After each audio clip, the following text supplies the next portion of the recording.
A violência familiar e social contra pessoas idosas deve ser combatida cada vez mais. Esse é um problema que ainda afeta centenas de pessoas em todo o mundo. Para falar um pouco mais sobre esse assunto, o assistente social Valderez Freitas de Souza, coordenador da Proteção Social Básica da Secretaria de Estado de Direitos Humanos, Assistência Social e Trabalho, esteve participando de um evento na Assembleia Legislativa.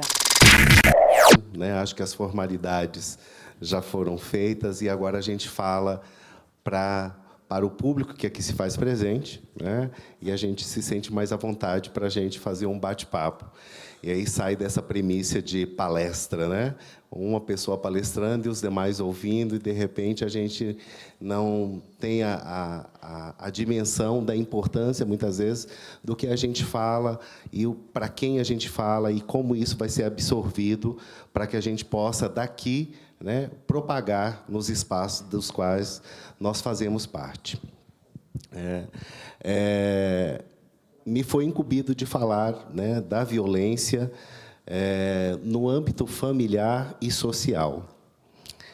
Eu acredito que a gente teve aí um mês, o mês de junho todo, com várias falas, com vários posicionamentos, de diversas pessoas essas que se capacitaram, se informaram para trazer o melhor. Então, eu falei, vou pensar em algo que, de repente, a gente não fique repetitivo, mas que a gente consiga fazer com que todos nós, no âmbito em que estamos atuando, a gente tenha um mínimo de sensibilidade para tratar o idoso, no âmbito familiar e social, e ver a figura do idoso,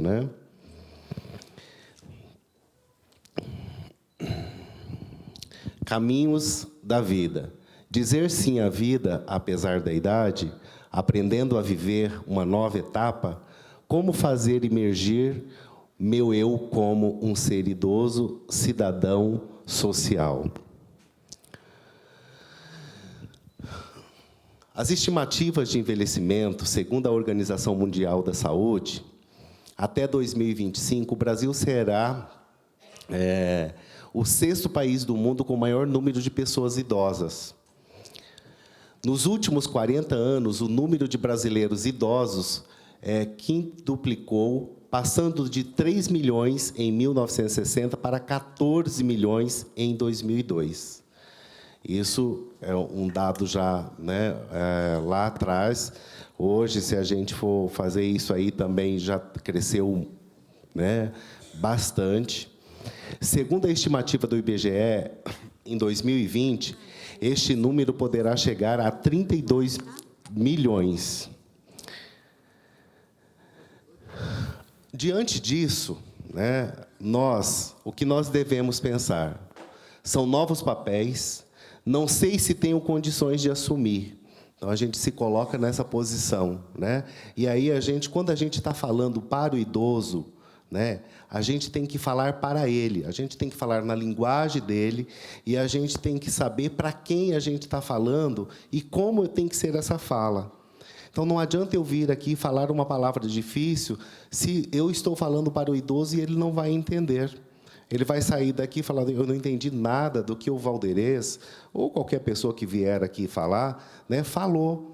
É como se ele viesse para um evento, fizesse uma representatividade, acrescentasse uma estatística de número e não entendesse o seu papel. Então, eu estou falando para as pessoas que representam o idoso e estou falando para o idoso. Então, quando a gente for reportar ao idoso, falamos para ele na linguagem dele. Então, não sei se tenho condições de assumir novos planos, um novo projeto de vida, nem pensar, começar tudo de novo. Então, quando a gente chega na idade, na melhor idade, que costumamos dizer, a gente começa a se perguntar e a gente começa a se ver nesse processo. Muitos têm dificuldade de entender o processo de envelhecimento, principalmente dentro do contexto familiar, porque muitas vezes a gente tem uma representatividade dentro desse contexto familiar. Às vezes nós somos o chefe, né, daquela família, nós é que mantemos aquela casa, né? Isso dentro de uma formatação. Existem outros que moram sozinho, né, já há alguns anos e continuam na sua fase idosa sozinho, outros que vivem com a sua família, muitas vezes já acaba se percebendo que ele não é mais parte daquele contexto, porque ele começa a ser incômodo para aquela família, né? Então, a família já começa a discutir para onde ele vai ser encaminhado. Se eu vou mandar ele para uma IUP, ou se eu vou mandar ele para uma casa de repouso, ou se eu vou mandar ele para minha outra irmã, ou para o meu outro irmão, ou vai morar com o meu neto, ou vai morar com a tia, ou vai morar... Enfim, a gente já fica, né, fazendo algumas articulações para a gente dizer: eu não quero conviver com essa pessoa aqui, né? Lidar com perdas efetivas sociais e orgânicas é muito doloroso. Adaptar-se às novas tecnologias, computador, etc., é um desafio que bloqueia, né? E aí tem a questão da nova geração, do novo século, da informatização, né? do uso do celular, do Facebook, do Instagram, né? Então, assim, eu também tenho que me adaptar aonde eu estou vivendo, né? E, muitas vezes, as oportunidades não são ofertadas, ou não são oferecidas, ou não são discutidas, ou porque você é muito velho para estar aqui, né? A gente ouve isso. Então, assim, eu não pode estudar, eu não posso, né, ser inserido no mercado de trabalho, né? Então, a gente precisa fazer algumas releituras dentro do contexto, né, que nós atuamos, né, e fazer umas releituras enquanto pessoa idosa que somos. Nós só temos a idade, mas nós temos a vitalidade, nós temos as condições, nós temos a sabedoria, nós temos todo um processo que nos favorece, porque nós somos cidadão, né? Não é porque eu tenho 60, 70 anos que eu deixei de existir. Eu existo, eu sou pessoa, eu vivo, eu estou aqui. Você pode me sentir, né? Com tudo isso, constatamos de forma muito dramática, né, o vazio existencial tomando conta de nossa vida, a fragilidade do nosso corpo, né? Como viver os problemas de relacionamentos conflitantes e sofrer ao identificar os preconceitos que poluem a nossa mente. Eis aí alguns questionamentos, né? A gente chega a uma certa idade, que assim, a gente já chega numa idade... Eu, por exemplo, eu fui convidado para palestrar em duas conferências municipais. E lá eu disse para eles, né, que a gente chega um tempo que a gente tem até medo de olhar no espelho, né? Então a gente já sai do banho, passa direto, vai e troca a roupa, depois a gente vem pentear o cabelo, né? Porque daí a gente... Mas a gente não tem que ter, sabe, essas... Mas é uma fragilidade que a idade nos coloca. Mas a gente não precisa, a gente tem que olhar e a gente tem que falar: eu cheguei na forma como estou, mas eu fiz e eu vou continuar fazendo. Eu me amo, né? E eu sou feliz assim. E as pessoas têm que me amar do jeito que eu sou, né? Então, a gente tem que começar a trabalhar também a autoestima nesse processo. Uma conceituação de violência, né? Ela não se restringe somente à ocorrência de um evento em si, mas da sua interpretação pela sociedade naquele momento histórico. Ou seja, uma conduta só será considerada violenta quando o juízo do valor feito pelas normas legais e sociais vigentes numa sociedade a reprova. Diante disso, né, diante desse conceito, entender que a violência, né, a gente descobre, né, que o meu viver ansioso é o ficar irritado muitas vezes por ter medos. Quando alguém fala em mudanças, enfim, estou em crise da idade, mas alguém me diz: não se esqueça que a vida é a maior empresa e o maior presente do mundo, e que ela é nossa por inteiro. Olha só, porque a nossa vida é uma empresa, né? A gente administra ela. E a gente administra em cada fase, né? Muitas vezes a gente tem orientações, às vezes a gente tem encaminhamentos, mas muitas vezes a gente se encontra sozinho num processo. E quem é que vai nos direcionar se não for nós mesmos, né? Alguns indicadores de abuso de negligência: abuso físico, psicológico, financeiro, negligência.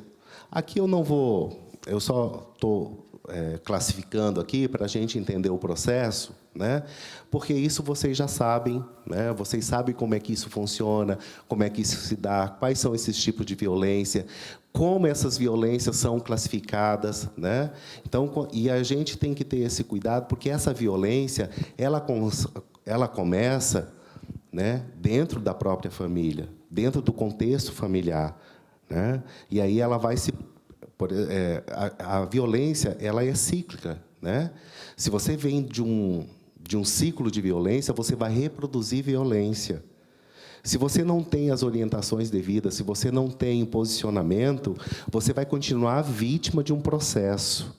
Então, é por isso que, muitas vezes, né, ou seja, na maioria das vezes, nós temos que nos empoderarmos, nós temos que nos instrumentalizarmos dos nossos direitos, dos nossos posicionamentos, né, e não nos deixar, né, nos abater por isso. Claro, às vezes a gente falando, mas isso é muito fácil falar, é verdade. Porque, na prática, na vivência, né, é muito difícil a gente sair do ciclo de violência. Porque, muitas vezes, a pessoa idosa que é vítima de violência, ela é violentada, né, às vezes, por um filho que depende dele financeiramente, né? Às vezes, de uma família que, né, foi constituída naquele formato. Então, de como desvencilhar disso? É meu filho que me agride, eu não vou denunciar meu filho, né? Então, a gente tem todo um questionamento que a gente faz para a gente ter a atitude de sair desse processo. E é por isso que a gente, né, passou aí o mês todo falando sobre a questão da violência, de como a violência se dá, né, quais são os mecanismos que a gente tem, onde procurar, como nos defender, para que a gente possa não aceitar ser vítimas de violência e nem aceitar que pessoas, né, que nós nos conhecemos muitas vezes, ou pessoas próximas da gente, vivam esse processo. Como podemos evitar que nossa vida, essa empresa maravilhosa, entre em falência? Eis um questionamento, que a gente pode sair daqui pensando de como a gente pode fazer, de tudo que a gente já ouviu e que tem ouvido, de como a gente pode fazer para que a nossa vida, né, não entre em falência. E ela entra em falência quando a gente aceita a situação que estamos. Qual que é o perfil desse agressor, né? São os filhos, os netos. Aí tem um percentual, né? Claro, isso é uma relevância dentro de... Isso pode aumentar como diminuir, né? Outras pessoas, outros familiares, cônjuges, agressor não identificado, né? Porque dentro do âmbito familiar a gente sabe, né, por quem são. Mas se você de repente tem um cuidador, né? Tem um cuidador do idoso, a gente já viu várias reportagens onde a família contrata um cuidador e ele é agredido, né? E assim vai aumentando essas estatísticas. Com tudo isso, né, a gente aprende que são os pequenos acontecimentos diários que tornam a vida espetacular. Que debaixo da casca grossa existe uma pessoa que deseja ser apreciada, compreendida e amada dentro desse contexto. Crimes mais frequentes e penalidades. Bom, também não vou me ater tanto, porque isso aqui a gente, né, também já discutiu aí, mas a gente sabe que maus tratos é detenção de 2 anos, agressão física, detenção de 3, cárcere privado, reclusão de 1 ano, abandono, detenção de 6 meses a 3 anos, apropriação inébita de proventos, que a próxima palestrante aqui também... Desculpa. Não sabia que vocês estavam... Perdão. E eu falo... Perdão. Que depois também vai falar um pouco dessa questão financeira, né? Perturbação da tranquilidade, então, ameaça, Então, aí tem várias penalidades. Então, assim, sabendo que a pessoa que causa a violência, ela responde. E é por isso que nós temos que nos empoderarmos do conhecimento, nos instrumentalizarmos para que as denúncias sejam feitas e para que os agressores paguem por isso. Muitas vezes a gente fala, né, e aí eu estou falando enquanto profissional, assistente social que sou, a gente fala na questão da criminalidade, mas a gente também tem que pensar, dentro da política pública, um trabalho voltado para o agressor, para que ele se veja como agressor, para ele entender a imensidão do que ele fez, a que ele causou, para que ele possa também, né, se perceber dentro desse processo. Com tudo isso, a gente aprende que é o amor e não o tempo que cura todas as feridas. Que quando você planeja se nivelar com alguém, apenas está permitindo que essa pessoa continue a magoar você. Os maus tratos, omissões e ações mais frequentes nesse tipo de violência: inadequação da alimentação, ausência, negligência no tratamento médico, falta de higiene, inadaptação da estrutura física da residência, isolamento do idoso no contexto da convivência familiar e social, né?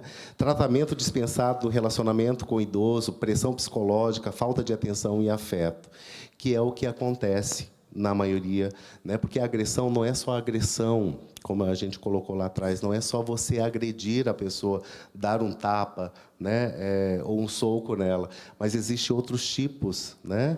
E esses tipos talvez são os piores, porque ela vai aos poucos fazendo a pressão psicológica, por exemplo, a falta de atenção, o afeto. Nós mesmos, muitas vezes, no nosso ambiente de trabalho, com quem a gente trabalha, muitas vezes, se alguém chega e não dá um bom dia, você, né, você se sente... E você imagina uma pessoa idosa que, muitas vezes, ela precisa dessa atenção. E eu falo por experiência própria. Eu tenho a minha mãe tem 74 anos. Hoje, só eu e ela, né? Então, eu não tenho mais irmãos, meu irmão já faleceu, meu pai faleceu há 2 anos, e a gente tem essa proximidade. Então, se eu não vou no almoço, eu vou no final da tarde. E ela tem necessidade de conversar. Então, eu chego, ela vai me falando, e eu estou ouvindo, né? Então, eles precisam dessa atenção, eles querem falar que viu uma notícia no jornal, eles querem falar. Então, você tem que dar essa atenção, né, a quem... à sua mãe, ao seu pai, né, ao seu avô, né? Então, a pessoa idosa, ela sente essa necessidade. Aprendi, né, que um sorriso é a maneira mais barata de melhorar a sua aparência e dizer: estou legal. Que devemos sempre ter palavras doces e gentis, pois amanhã talvez tenhamos que engoli-las. A violência financeira, só coloquei aqui porque depois alguém vai falar sobre isso e eu não vou me ater, mas a gente sabe que hoje é uma das, acho que assim, das maiores que a gente tem visto aí, vários segmentos têm feito, né, se posicionado, falado, trazendo, né, para essa questão, que é a apropriação ilegal dos proventos através de retenção indevida do cartão do segurado, o não uso concedido dos recursos financeiros para empréstimos e gastos pessoais, né? Então, é um cuidado que a gente deve, né, também ter. Aprendi, chegando nessa idade, que quando não arriscas tua liberdade para tê-la, começa a perdê-la. Porque a liberdade que tens se comprova quando ousas, optando e decidindo, mudando e agindo, porém, sempre compartilhando. A violência psicológica, como eu disse para vocês, que eu creio que, dentre todas, ela é assim, a que mais faz com que... aceito. É uma das que mais é vivenciada dentro desse contexto familiar, que decorre principalmente do despreparo de familiares ou de cuidador que não possui orientação para lidar com a fragilidade. Porque o idoso, né, ele tem toda uma fragilidade, você tem que ter uma forma de lidar com ele. Muitas vezes, como você fala, né, ele já fica, né, com receio, depois ele já não quer mais falar. A minha mãe é assim, às vezes ela me fala alguma coisa, às vezes eu sou ríspido, né, assim, na resposta, aí depois ela vem, eu queria te falar uma coisa, mas não sei se você vai ficar bravo. Não, mãe, pode falar, eu estou te ouvindo. Né? Aí eu vou pensando que, assim, né, eu também tenho que me preparar para lidar né, nesse processo. Então, a gente tem que fazer uma releitura para a gente entender o idoso, porque senão a gente acha que o idoso, até mesmo porque, assim, mãe, pai, avô, você acha que você está lidando de forma igualitária. E você tem que ter releituras, você também tem que reaprender, né, a fazer isso. Aprendi que mágoas e ressentimentos são passagens que devemos deixar para trás. Não existe preço ao perdão e esquecimento, mas uma belíssima recompensa para quem os utiliza com desprendimento de alma. As violências institucionais, e aí a gente já começa a entrar um pouquinho na questão social, que é a falta de políticas públicas voltadas ao idoso, a ausência de fiscalização contra o cumprimento dos direitos assegurados por lei, exemplo, gratuidade do transporte público, incipiência da rede de proteção e de qualificação de profissionais voltado à área, inobservância da propriedade do atendimento ao idoso, o não desenvolvimento de tecnologias inclusivas para o idoso.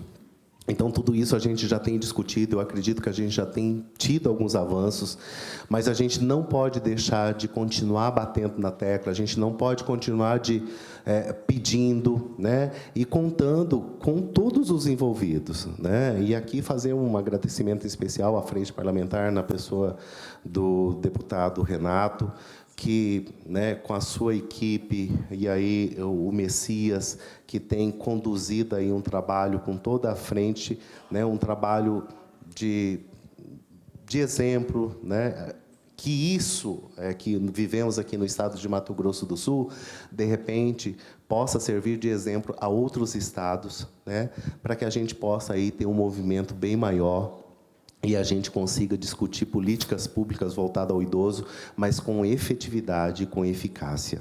Né? As causas associadas, né, são alcoolismo e drogatização, por exemplo, no caso de violência, né, que também é uma questão social que a gente também tem que discutir, concentração de familiares no domicílio, principalmente em grandes áreas urbanas, conflitos intergeracionais, precariedade das condições socioeconômicas de sobrevivência, insuficiência de políticas públicas de proteção social para as famílias, despreparo e sobrecarga de famílias e cuidadores. Desculpa.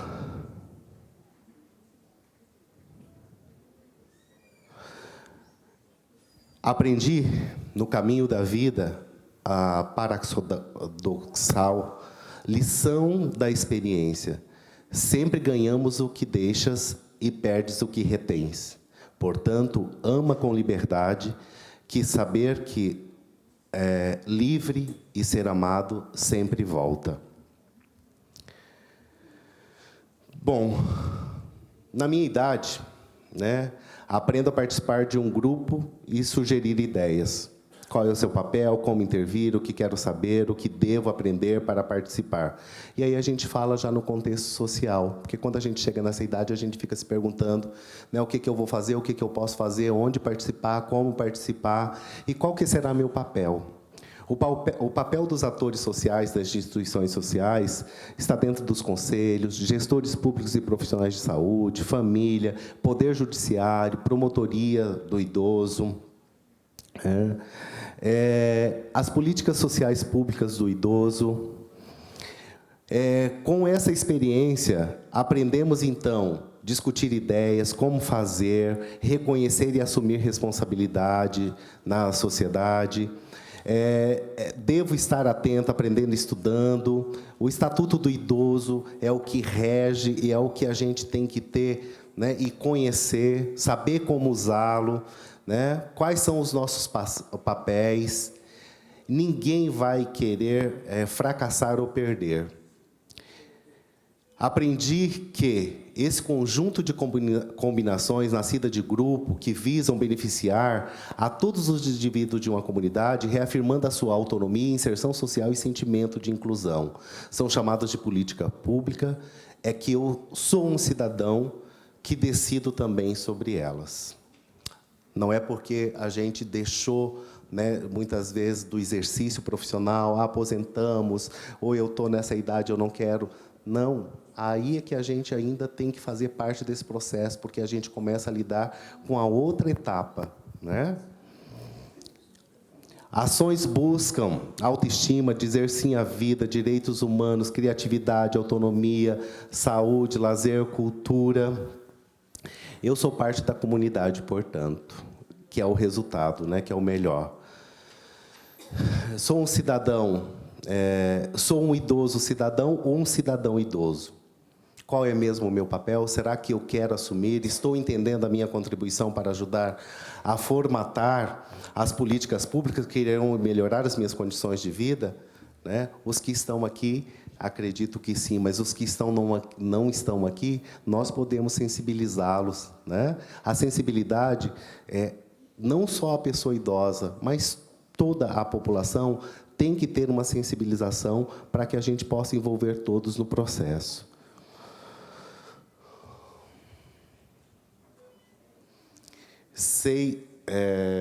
Para finalizar, né, tem um poema, 666.